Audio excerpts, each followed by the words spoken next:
Hoje vamos apresentar o seminário de cibersegurança. Meu nome é João Carlos Ferreira de Souza e a minha dupla é o Gustavo Henrique Silva Paiva. O artigo escolhido pelo nosso grupo é Differential Privacy and Machine Learning, a Survey and Review de 2014. Machine Learning e privacidade parecem à primeira vista divergentes. Pense bem, o objetivo do aprendizado de máquina é extrair o máximo de informação útil dos dados, enquanto a privacidade exige justamente ocultar essas informações. Mas em áreas críticas como a pesquisa médica, nós somos obrigados a equilibrar esses dois mundos. Precisamos extrair estatísticas vitais para a ciência sem expor a vida dos pacientes. A grande questão é: como extrair as características gerais de uma população inteira sem vazar os segredos de nenhum indivíduo em específico? A solução proposta é a privacidade diferencial, uma das definições de seguranças mais poderosas da atualidade. Vamos revisar como ela está transformando os algoritmos de machine learning, entender os mecanismos de liberação de dados e discutir os limites teóricos e as questões que ainda estão em aberto nessa área. Antes de se aprofundar nas abordagens do artigo, precisamos primeiro entender o que é exatamente privacidade diferencial. Quando falamos em proteger dados em pesquisas ou estatísticas, a intuição da maioria das pessoas é simples. Basta apagar o nome, o CPF e o e-mail, certo? Se ninguém sabe quem é o dono da linha da tabela, a privacidade está garantida. Parece lógico, mas infelizmente essa lógica está errada. O problema é que vivemos na era do Big Data. Nenhuma informação existe no vácuo. Existe algo chamado ataque de linkagem, ou reidentificação. Imagine que temos uma base de dados hospitalar anonimizada. Ela não tem seu nome, mas diz que um paciente homem de 34 anos que mora no CEP X teve o diagnóstico Y. Agora imagine que um atacante pegue uma lista pública, como dados de votação ou até redes sociais, que contém nomes, idades e endereços. Cruzando as duas tabelas, aquele homem de 34 anos do CEP-X de repente ganha um nome e um rosto. Isso só prova que a anonimização simples falha porque ela ignora o contexto externo. É aqui que precisamos de algo mais robusto. Para resolver isso, cientistas da computação, liderados por Cynthia Dwork, desenvolveram um conceito chamado privacidade diferencial. A ideia central é genial e funciona da seguinte forma: imagine dois universos paralelos. No universo A, você participou de uma pesquisa médica e seus dados estão no banco de dados. O algoritmo roda e cospe uma estatística final, digamos, 40% das pessoas gostam de brócolis. No universo B, você nunca participou de pesquisa, seus dados não existem lá. O algoritmo roda e o resultado é praticamente o mesmo. 40 ou 39,9% das pessoas gostam de brócolis. Se a presença ou ausência dos seus dados não altera significativamente o resultado final da análise, então o atacante não consegue inferir nada específico sobre você olhando para o resultado.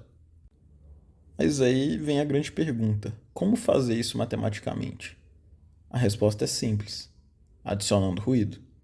A privacidade diferencial insere uma aleatoriedade calculada nos dados ou nos resultados. É como olhar para uma foto através de um vidro embaçado.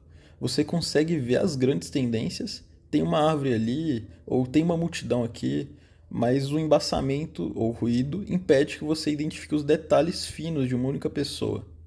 Assim, a gente consegue uma utilidade para a ciência, estatísticas gerais precisas, sem sacrificar a privacidade individual.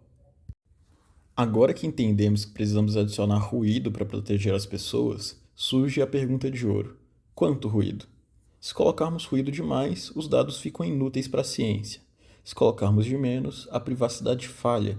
Na matemática da privacidade diferencial, esse controle é feito por um parâmetro chamado epsilon, também conhecido como orçamento de privacidade. Pense no epsilon como um botão de volume. Um epsilon menor significa proteção mais forte, mais ruído, mas o resultado é menos preciso. Um epsilon maior dá mais precisão, mas afrouxa um pouco a proteção. É um jogo de equilíbrio constante. Para ajustar esse botão de volume, precisamos calcular a sensibilidade da nossa pergunta. A sensibilidade mede o impacto máximo que uma única pessoa pode ter no resultado final. Pense assim: se eu pergunto em uma sala quantas pessoas têm câncer, a resposta muda apenas em um se eu adicionar ou remover você. A sensibilidade é baixa. Mas se eu pergunto qual o salário máximo da sala e o Elon Musk entra nessa sala, a resposta muda drasticamente. A sensibilidade é altíssima. Quanto maior a sensibilidade, mais ruído precisamos adicionar para esconder a presença desse indivíduo. Certo, agora temos o epsilon e a sensibilidade. Mas qual ferramenta usamos para sujar os dados, ou melhor, acrescentar ruído a eles? Se a resposta que buscamos é um número, como uma média, uma contagem ou um vetor, usamos o clássico mecanismo de Laplace. O algoritmo pega a resposta exata e soma um número aleatório sorteado de uma distribuição de Laplace. É a matemática pura garantindo que o resultado final esteja próximo da verdade, mas nunca seja exatamente a verdade nua e crua. Mas e se a resposta não for um número? E se o algoritmo que estivermos usando de machine learning tiver que escolher a melhor categoria ou a melhor árvore de decisão, por exemplo? Bem, aí entra o mecanismo exponencial. Em vez de somar ruído, ele funciona como um sorteio viciado. Ele dá uma probabilidade maior de escolhermos a melhor resposta, aquela com maior score, e uma chance exponencialmente menor de escolhermos respostas ruins. Você provavelmente vai pegar a melhor opção, mas existe uma incerteza matemática que protege os dados de quem treinou o modelo. Bem, essas são as peças que precisávamos do nosso Lego: epsilon, sensibilidade, Laplace e exponencial. Mas como montamos isso dentro de algoritmos complexos de machine learning, como regressão linear, SVM ou árvore de decisão? É aí que a engenharia fica interessante, e é o que vamos ver a seguir.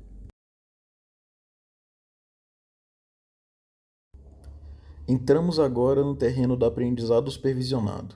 Vamos falar de dois clássicos, a regressão linear e o SVM. Ambos funcionam com uma lógica parecida. Eles olham para os seus dados e tentam encontrar uma linha ou hiperplano que melhor se ajusta a eles. Matematicamente, eles fazem isso tentando minimizar o erro. O problema é, se essa linha ideal depender de mais de um único ponto, imagine um ponto fora da curva, ou que chamamos de outlier, um atacante pode descobrir que aquela pessoa específica estava no banco de dados. Precisamos proteger essa linha. Na regressão linear, queremos prever um valor numérico, como o preço de uma casa, baseado em características X, como por exemplo tamanho, número de quartos, localização, enfim.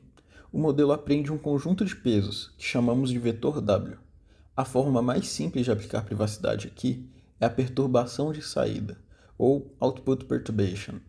Funciona assim: o computador treina o modelo normalmente e encontra os pesos W perfeitos. Antes de entregar o resultado, o algoritmo adiciona um ruído calibrado pela sensibilidade diretamente nesses pesos. Como o algoritmo não usa nenhuma informação privada após adicionar o ruído, o modelo final é seguro. Embora esse método funcione, existe outro método ainda mais elegante, chamado perturbação da função objetivo, ou Objective Perturbation. Em vez de sujar o resultado final, nós sujamos a própria meta do algoritmo. Nós alteramos levemente a função de erro que o computador está tentando minimizar. O algoritmo então trabalha duro para encontrar a melhor solução para esse problema já modificado. Frequentemente, isso gera modelos mais úteis do que simplesmente bagunçar a resposta no final. O SVM funciona de forma similar, mas para classificação, por exemplo, essa mensagem é um spam ou essa mensagem não é um spam. Ela busca uma linha que separa duas classes com a maior margem possível.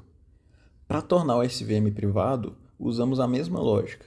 O artigo que estamos analisando destaca que, como a função de perda do SVM é convexa, tem um formato de tigela, podemos aplicar tanto a perturbação no final quanto na função objetivo. O resultado?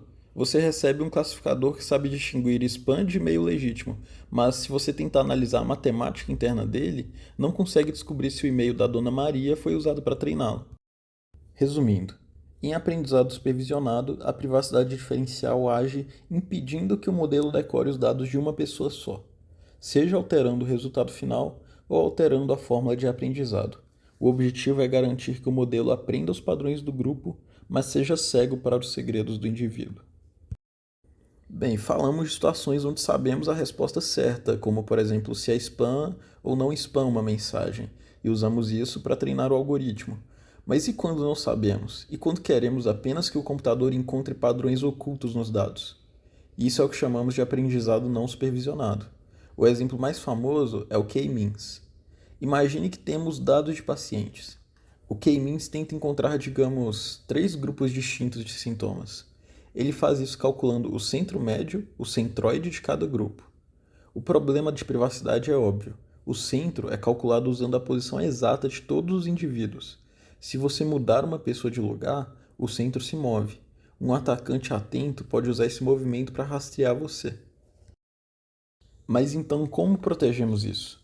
O artigo sugere uma técnica inteligente chamada Sample and Aggregate, amostragem e agregação.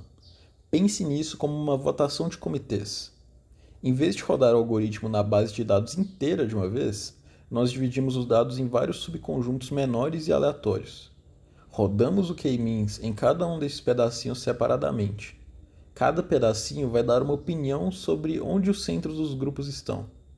No final, nós agregamos todas essas opiniões para encontrar um consenso e adicionamos o ruído apenas nessa etapa final. Existe, porém, um detalhe importante mencionado no artigo. Essa técnica funciona muito bem se os dados forem bem separados, ou seja, se os grupos forem distintos e claros, como pacientes com gripe versus pacientes com perna quebrada. Se os dados forem muito misturados ou ambíguos, a opinião de cada subgrupo vai ser muito diferente, e o resultado final fica instável. A privacidade exige que os dados tenham uma estrutura clara para funcionar com precisão máxima. Às vezes, saber demais é um problema. Em Machine Learning, dados com milhares de características, ou que chamamos tecnicamente de alta dimensionalidade, são muito difíceis de processar e também são propensos a erros. Mas, para a privacidade, isso é ainda pior. Quanto mais detalhes únicos uma pessoa tem, mais fácil é de separá-la da multidão. A solução para isso? Redução da dimensionalidade. A ideia é simples: simplificar os dados para reduzir a sensibilidade. Se o dado é mais simples, precisamos de menos ruído para protegê-lo. Existem duas formas principais de fazer isso. A primeira é a seleção de características. É basicamente escolher quais colunas da sua tabela realmente importam e jogar o resto fora. Mas cuidado, não podemos simplesmente olhar os dados e escolher o que parece melhor, pois essa escolha pode vazar informações. O artigo descreve algoritmos como o Private KD. Ele usa um mecanismo exponencial, aquele mesmo que a gente já viu antes, para escolher de forma segura as características que melhor distinguem as classes. Ou seja, usamos a aleatoriedade para decidir o que vamos estudar, antes mesmo de começar a estudar. A segunda forma é mais matemática. Utiliza o PCA, análise de componentes principais. Em vez de deletar as colunas, é como se o PCA esmagasse elas e projetasse os dados em uma nova direção, que captura a maior parte da informação. O mais interessante da redução de dimensionalidade, no geral, é que ela cria um ciclo virtuoso. Ao diminuir a dimensão dos dados, diminuímos a sensibilidade. Com sensibilidade menor, precisamos injetar menos ruído para garantir a privacidade. No fim, paradoxalmente, jogar informação fora, ou seja, reduzir a dimensão, pode nos dar um resultado final mais preciso e mais seguro. Agora você já sabe como proteger dados com regressão, SVM e o K-means, mas na prática o desafio é sempre o mesmo: como proteger a privacidade sem transformar o resultado do seu modelo em um lixo aleatório.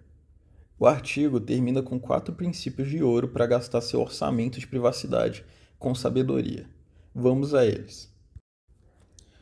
Primeira regra: adicione o ruído apenas uma vez, se possível. Muitos algoritmos de machine learning aprendem passos repetitivos, iterações. Se você adicionar um pouquinho de ruído a cada passo, você tem que dividir seu orçamento de privacidade em fatias minúsculas. O resultado? O ruído acumulado cresce demais e destrói a precisão. É muito melhor treinar o modelo limpo e adicionar o ruído apenas no final, no resultado ou na função objetivo geral. Segunda regra: diminua a sensibilidade antes de proteger. Lembra da sensibilidade? Quanto mais um indivíduo afeta o resultado, mais ruído precisamos. Truques inteligentes, como agrupar perguntas ou transformar modelos mais complexos em modelos simples, reduzem a sensibilidade global. Se a sensibilidade é menor, precisamos de menos ruído para garantir a mesma segurança. Terceira regra: não desperdice privacidade com o que já é público. Frequentemente, existem bases de dados públicas que são parecidas com a sua base privada. O artigo sugere usar esses dados públicos para ensinar o modelo o básico, ou para calibrar pelo menos os pesos iniciais. Assim, você guarda seu precioso orçamento de privacidade e os seus dados sensíveis apenas para ajustar os detalhes finais que os dados públicos não têm. E aqui chegamos à conclusão final. Muita gente acha que a privacidade e machine learning são inimigos, mas o artigo sugere que eles podem ser aliados. O objetivo do machine learning é generalizar, aprender padrões globais, não decorar exemplos específicos, o que chamamos de overfitting. A privacidade diferencial força exatamente isso. Ela impede que o modelo dependa de mais de um único exemplo. No fim das contas, um modelo que respeita a privacidade tende a ser um modelo que generaliza melhor. Proteger as pessoas não é apenas ético, é matematicamente robusto.